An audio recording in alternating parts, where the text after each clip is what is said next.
slogan, which a golfer ought always to remember. It is avoid tension. And it is at the very beginning of the swing, before the action is commenced, that he is most likely to tighten up. If he tries too hard to assume any prescribed or perfectly definite posture, he is not likely to be free from strain. His first position should be as natural and comfortable as he can possibly make it.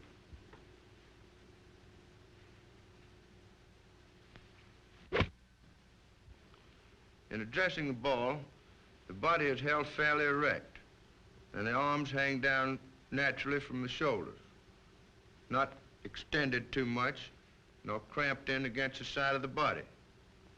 The weight should be about evenly distributed on the balls of the 2 feet.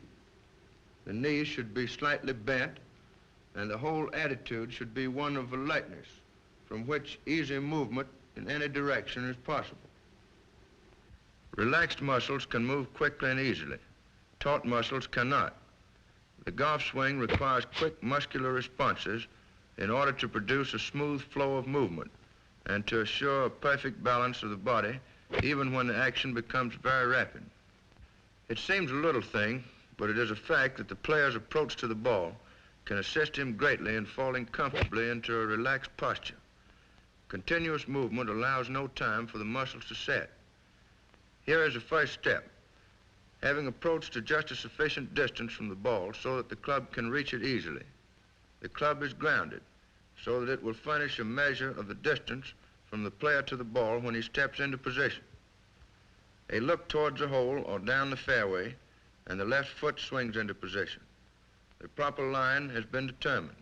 The placing of this foot fixes the player's location with respect to the ball. The stance is completed when the right foot drops back into position.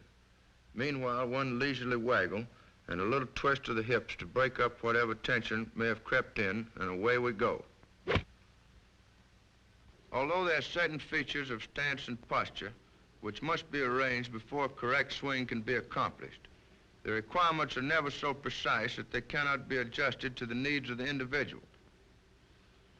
The average golfer rarely completes the hip turn during the backswing, largely because he has not made provision for it at the start. When he spreads his feet and sets himself, he destroys his ability to turn. Standing in this way, with both toes turned slightly outward and the feet not too far apart, the hip turn can be made quite easily.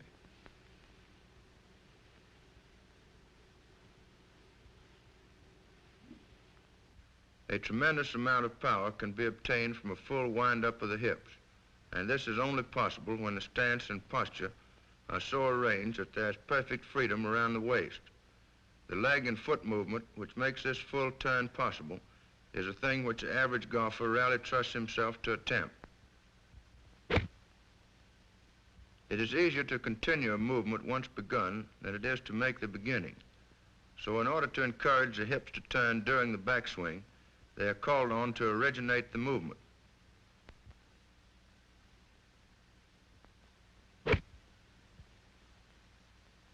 The club must be swung back and not merely picked up by the hands and arms.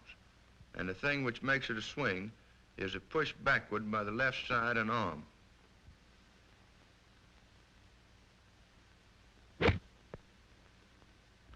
Just when the swing is ready to start back, there appears a queer little movement of the hips and legs, which is usually referred to as a forward press. The hips twist forward a bit before beginning their turn away from the ball. This is added insurance against tension and a means of starting the hips to moving.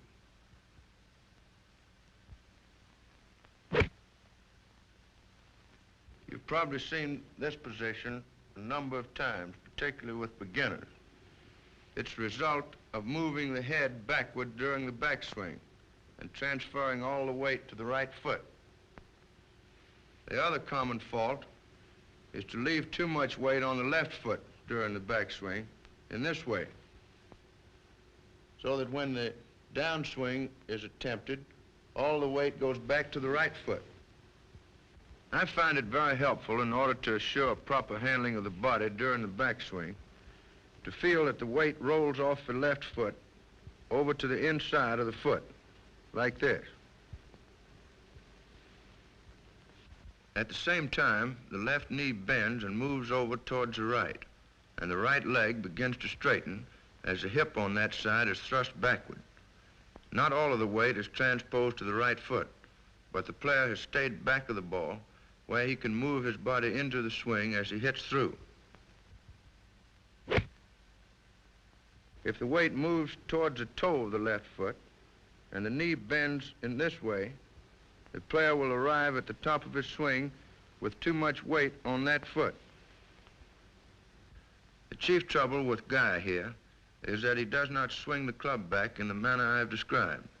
Instead, he quite definitely lifts it up, and when he attempts to hit the ball, his body is moving away from it.